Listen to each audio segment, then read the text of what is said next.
It was a September morning when I found the yellowed wedding dress at the back of my mother's closet.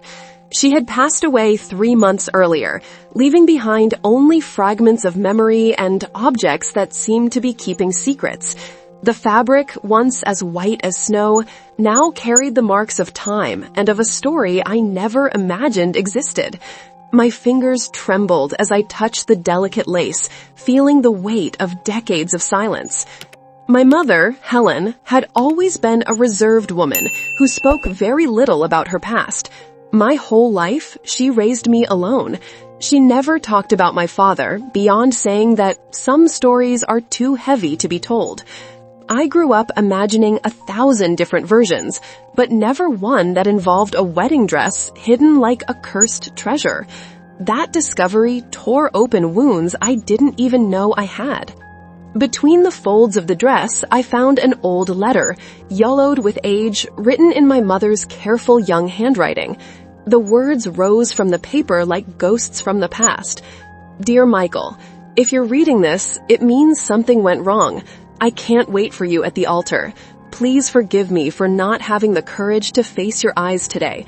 Some truths are too cruel to be spoken on the day that was supposed to be the happiest of our lives. The letter was dated September 15th, 1973, exactly 50 years ago. My mother had run from her own wedding, leaving behind not just a groom, but an entire life that could have been. The mystery that had always surrounded my origin was starting to make sense, like pieces of a puzzle finally falling into place. But why did she keep the dress for so long? Why didn't she destroy something that obviously hurt her? In that moment, staring at a dress that never served its purpose, I realized how little I truly knew about the woman who gave birth to me. Helen wasn't just my quiet, devoted mother. She was a woman who once loved someone so deeply, and for some terrible reason, chose to walk away from that love. The question that started to haunt me was simple but unbearable. What could have been so devastating that she ran away on her own wedding day? Looking for answers, I went up to the attic, where dusty boxes held traces of a Helen I had never met. Between faded photographs and perfume-scented letters, I found the story of a love that seemed ripped from an old movie. In the photos, my mother smiled with a brightness I had never seen in her older eyes. Beside her was a gentle-looking man who held her with the tenderness of someone who had just found the meaning of life. Michael Sanders. That was the name on the letters I found, each one dated and organized in a shoebox. His words revealed a man deeply in love, planning every detail of a future with Helen. My love, I already got the key to our little house. Tomorrow, we'll pick out the curtains for the living room. I can't wait to wake up next to you every single day, he wrote in one of the most heartbreaking letters. The letters painted the portrait of a relationship that lasted 3 years, full of promises and shared dreams. Michael worked as an elementary school teacher and dreamed of having a big family with Helen. She, in turn, wrote about the dresses she was sewing for their future home and about how she imagined decorating each room of the house they would share. They were two souls who had found in each other the completeness they had been searching for, slowly building a castle made of hope. But as the dates in the letters got closer to that fateful September of 1973, the tone began to shift. Helen wrote less about the future and more about a fear she couldn't quite name. Sometimes I feel like I'm too young for this much happiness, she wrote in an August letter, as if fate is going to make us pay for loving this much. It was as if she already felt that something terrible was about to happen. Michael's last letter was dated September 14th, the day before the wedding. In it, he confessed his anxiety and excitement. My dear Helen, tomorrow will finally be one. I couldn't sleep. I'm so happy.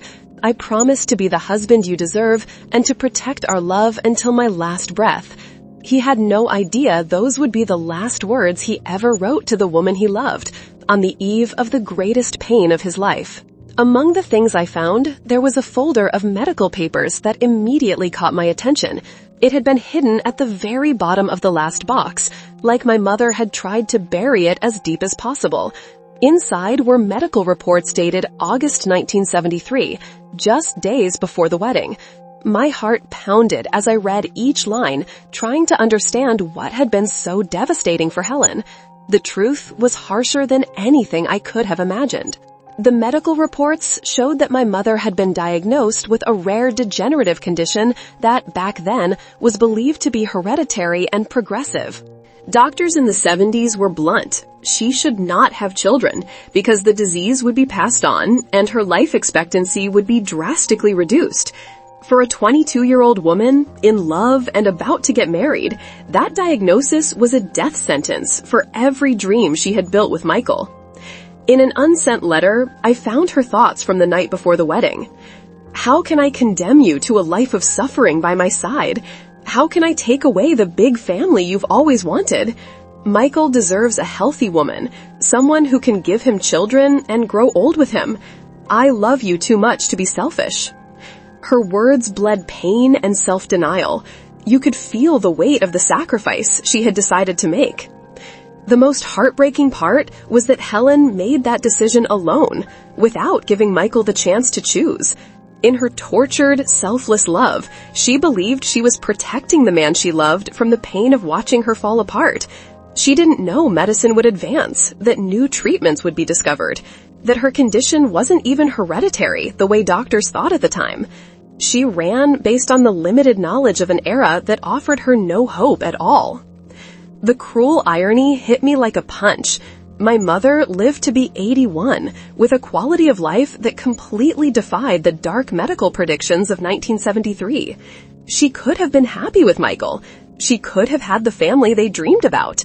Instead, she chose a life of silence and loneliness, carrying alone the weight of a decision she believed was an act of ultimate love. Learning the real reason my mother ran from her wedding left me in an emotional crossroads. Part of me admired her capacity for sacrifice. Another part of me was angry that she made such a drastic decision alone. For weeks, I carried that knowledge like a heavy stone, imagining Michael waiting at the church for a bride who never walked through the doors. How many times did he ask himself what he had done wrong?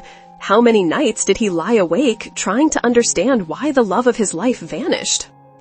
I decided to look for Michael Sanders, even knowing that 50 years was more than enough time for life to scatter people in completely different directions. I started by searching old school records from the district where he had once worked as a teacher, but information was scarce. The current principal, a kind older woman, told me that Michael had requested a transfer right after the failed wedding, and then left the district entirely. No one really knew where he went after that. It was as if he had chosen to erase that entire chapter of his life. Modern social media became my investigation tool. I typed Michael Sanders teacher hundreds of times, combing through profiles and photos, hoping for something that could connect past and present. It felt impossible. Sanders is one of the most common last names in the country. Many times I almost gave up, wondering if it was better to just let the dead keep their dead, like my mother used to say the rare times I dared to ask about my father. But something in me couldn't rest. Maybe it was the need to close the circle my mother left open. Maybe it was the morbid curiosity of knowing how that story ended for the man who was left standing at the altar. Michael's letters revealed such a gentle, loving soul that I couldn't stop wondering, did he ever marry someone else? Did he ever get the big family he dreamed of? After 2 months of searching with no results, just when I was about to give up, I received an unexpected message on Facebook. It was from a woman named Carla Sanders, who had seen one of my posts in a Find Lost People group. Are you looking for Michael Sanders, a retired teacher? He's my father. I can help you. My heart started racing. After decades, I finally had a lead. Carla Sanders, Michael's daughter, agreed to meet me at a little diner downtown. She was a middle-aged woman with kind eyes that vaguely resembled the face in the old photos I'd found. Over coffee, she told me that after the traumatic wedding that never happened, Michael had moved to a small town in Ohio.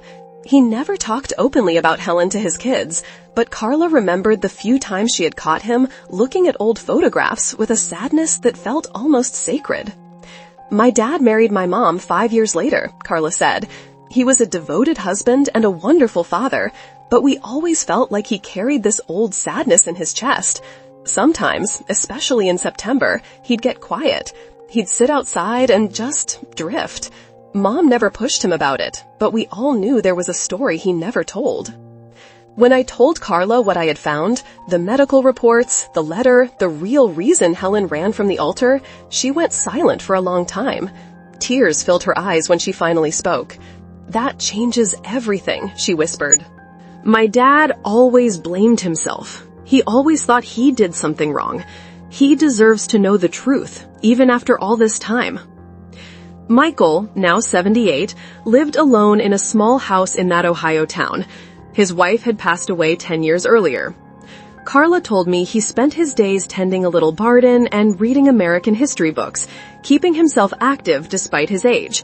He had retired almost 20 years ago, but former students still visited him and spoke about him with real affection. He had built a decent, meaningful life, but inside him there was still the scar of a love that had been cut in half. Deciding to actually meet Michael wasn't easy. Carla and I talked for a long time about what that could do to him emotionally. After all, 50 years is long enough for wounds to scar over, and the last thing we wanted was to open something that had finally stopped bleeding. But there was also something powerful, almost sacred, about letting him finally learn the truth about that September day. Maybe, finally, it would give him peace. Carla decided to tell him about me first to prepare him for what was coming. She called me that night, her voice shaking. "He cried when I told him about you and about your mother, Helen. He said he never stopped wondering what happened that day. He wants to meet you. He wants to hear everything." I spent the next few days rehearsing in my head how I would tell Michael about the diagnosis, about the sacrifice, about the 50 years of silence that were finally ending. I organized every photo, every letter, every document I had found, creating a timeline that would let him see not just what happened, but why. Each item was a piece of a puzzle that was finally going to be put together in front of him. The drive out to that small Midwestern town felt almost like a pilgrimage. I kept thinking about the strange power of truth. How many stories like this one stay buried in attics and closets? How many reunions after decades could heal wounds that felt unhealable? The love between Helen and Michael hadn't died. It had only been frozen in time, waiting for this moment. On the way there, I thought about my mother and how she would feel knowing her secret was finally coming to light. Part of me believed she wanted this, that she had left the dress and the letters behind for a reason. Helen had always been a quiet woman, more gesture than speech. Maybe leaving those pieces of her past, hidden but not destroyed, was her way of making sure the truth would one day be told. Michael's house was exactly what I had pictured, simple, with a small, well-tended garden out front and roses perfuming the late afternoon air. Carla met me at the door. Through the window, I saw the silhouette of an old man sitting in an armchair, looking toward the street like he'd been waiting a very long time for someone to arrive.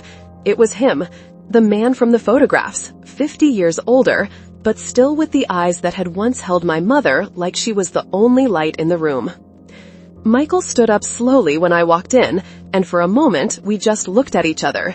He was exactly what I imagined. Hair pure white, deep lines across his face like rings in an old 3, but eyes still soft, still kind. "You have her eyes," he said first, his voice breaking. And in that instant, I understood. I was standing in front of a man who had never stopped loving my mother. We sat together on his couch, surrounded by photographs of the family he built after Helen was gone. His hands trembled as he held one of the letters I brought him, rereading words he hadn't seen in 50 years. "I kept every letter she ever wrote me," he whispered. "They're in a box in my bedroom. All these years, I kept going back to them, over and over, trying to find some clue about what I did wrong." His pain was raw, untouched by time, like it had all happened yesterday. I started with the medical reports. I told him how Helen had been diagnosed with something terrifying just days before the wedding. I told him how doctors back then had told her she would die young, that she shouldn't have children, that marrying him would mean tying him to a life of caretaking and grief. I watched the exact moment understanding hit him. His eyes filled with tears when I showed him the never-sent letter where she explained her reasons. "She loved me so much, she gave me up to save me," he whispered. For hours, we rebuilt September 1973 together. He told me how long he waited in that church, how he ran to her apartment and found it empty, how he spent months looking for her before finally accepting that she was gone. "I would have stayed," he said quietly. "No matter what, I would have stayed. I loved her enough to face anything." Then he told me something that shattered me. He had never fully stopped looking for her. "Even after I got married and had kids," he said, "I was always scanning crowds. If I heard someone say the name Helen, my heart would jump. I built a good life, a full life, but a part of me stayed in that church, waiting." Michael held a photo of Helen in her 20s like it was something sacred. "She was so beautiful that day," he said softly, pointing to a picture where my mother was glowing next to him. "That was the day we picked out the rings. She said she wanted something simple because it wasn't about the gold, it was about the promise." His voice carried the kind of tenderness you only hear from someone who has loved the same person for a lifetime. When I showed him the wedding dress Helen never wore, he had to lean on the table to steady himself. His hands shook as he reached out to touch the yellowed fabric, and I could see him reliving that day. "I dreamed of seeing her walk down the aisle in this dress," he said. "The night before the wedding, I barely slept. I got up at 5 in the morning and rehearsed my vows out loud, over and over." The pain in his voice felt physical. The conversation deepened as Michael told me how Helen's absence shaped the rest of his life. He talked about those first years of grief, when he couldn't even bring himself to look at another woman. He told me how he met his late wife, Mary, in a small library where he'd started going just to keep from thinking too much. He told her the truth from the very beginning. "Mary knew I loved her," he said, "but she also knew Helen would always have a place in my heart." Then he showed me a secret he had kept for 50 years. He had written Helen a letter every single year on the day that would have been their wedding anniversary. 50 letters. They were all in a small wooden box in his bedroom, tied with a faded blue ribbon. Blue was her favorite color, he said, running his thumb gently over the fabric. Each letter was a year of longing, a wedding anniversary that never happened, a conversation carried on across decades of silence. We read some of the most recent ones together. In the 2020 letter, he had written, "My dear Helen, today would have been 47 years of marriage. I wonder if you still think about me. I hope you found the happiness you deserved. My life was good, but not one day passed without me imagining what it would have been like to wake up next to you." The more we read, the more it became clear. Michael had taken his pain and turned it into devotion. His letters weren't bitter, they weren't angry. They were love, held open like a light in a window. In a 2010 letter, he'd written, "I understand why you left. I always knew it had to be something bigger than fear, because a woman like you wouldn't run out of cowardice. I hope you're at peace with your choice." Then he said something I'll never forget. "Mary taught me that the heart has room for more than one kind of love," he told me. "I loved Helen with the fire of being young. I loved Mary with the steadiness of years. Both loves were real, both were true, just different." As the afternoon faded, I realized I was witnessing something rare. A man who had turned the greatest pain of his life into wisdom, not bitterness. Michael wasn't broken. He wasn't resentful. He was simply a man who had loved deeply, lost deeply, and somehow turned that loss into gentleness. When I finally showed Michael Helen's last letter, the one where she explained the real reason she ran, he read it over and over. Tears ran freely down his face. 50 years, he whispered. For 50 years I blamed myself for not being enough. And now I find out she loved me so much, she gave me up to save me. He told me something else. He had always known, deep down, that something serious was wrong. The last week before the wedding, he said softly, she was different, more tender, almost like she was saying goodbye. I felt something was off. I asked her if something was wrong. She smiled and said she was just nervous. Now I know she was already preparing herself to walk away from me. Then Michael brought out a small journal he had kept when he was young. On September 14th, 1973, he had written, "I have a strange feeling about tomorrow. Helen is trying too hard to act happy. There's a sadness in her eyes that scares me. I'm worried, but maybe it's just normal pre-wedding nerves. Tomorrow, we finally become a family." It was chilling how clearly he had sensed the storm without knowing what it was. He told me that in recent years, as he got older, he had even prepared letters to be delivered to Helen in case she was ever found after he passed away. "I knew the odds of us seeing each other again in this life were small," he said, "but I wanted to make sure that if she was still out there somewhere, she would know I never blamed her, that I always loved her, that what we had was real." Then came the moment that felt like something you only see in movies. Michael asked me to take him to Helen's grave. "I need to speak to her," he said quietly.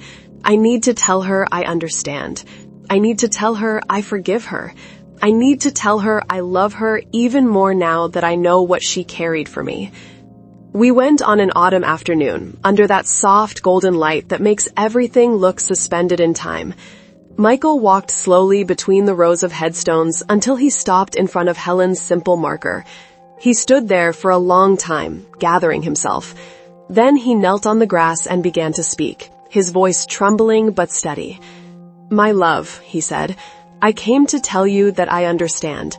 I understand everything now." It was impossible not to cry. Michael reached into his jacket and took out one of the letters he had written to her over the years. He read it out loud. It was the most recent one, written just months before I found him.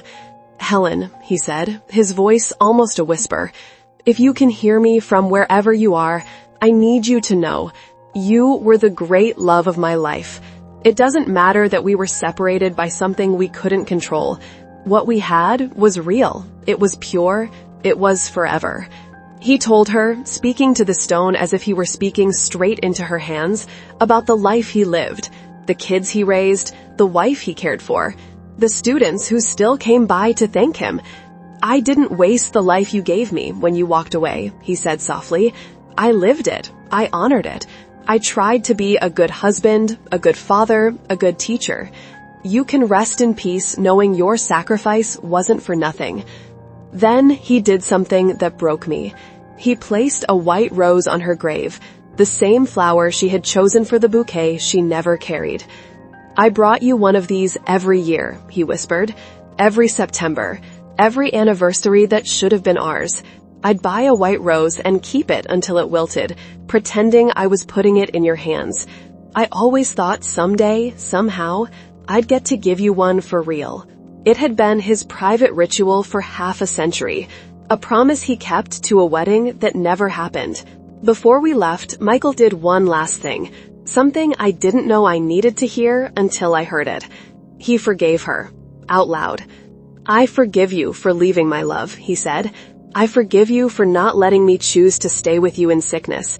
And more than anything, I forgive you for loving me so much you were willing to break both our hearts to save mine." 2 months later, Michael and Helen were walking hand in hand through the same town square where they had first seen each other again. The rain had stopped. The sun broke through the clouds in soft gold ribbons. The trees had turned deep copper and red, like the whole world was quietly celebrating that this love, this impossible, interrupted, stubborn love, had somehow found its way back. Helen had moved into the city, leaving behind the solitude of her old life. Michael, in turn, discovered it was never too late to begin again. They spent their days talking, remembering, but also, and this mattered most, making new memories. They no longer measured time in years lost. They measured it in afternoons together.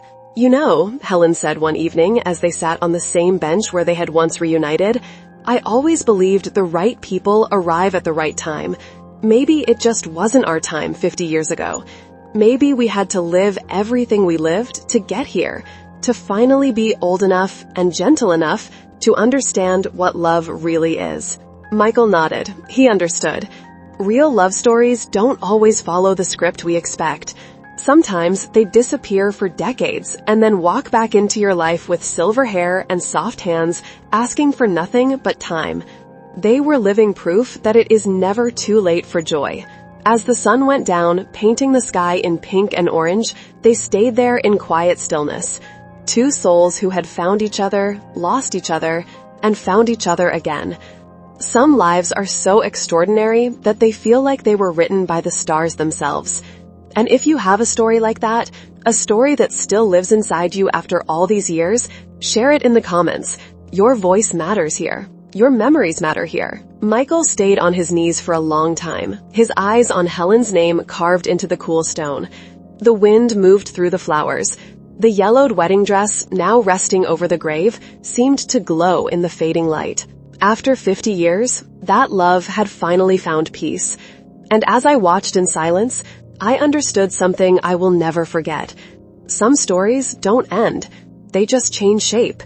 They keep living in gestures, in memories, in letters that refuse to disappear. If this story touched your heart, subscribe to the channel and stay with us. We tell the kind of love the world almost forgot to remember.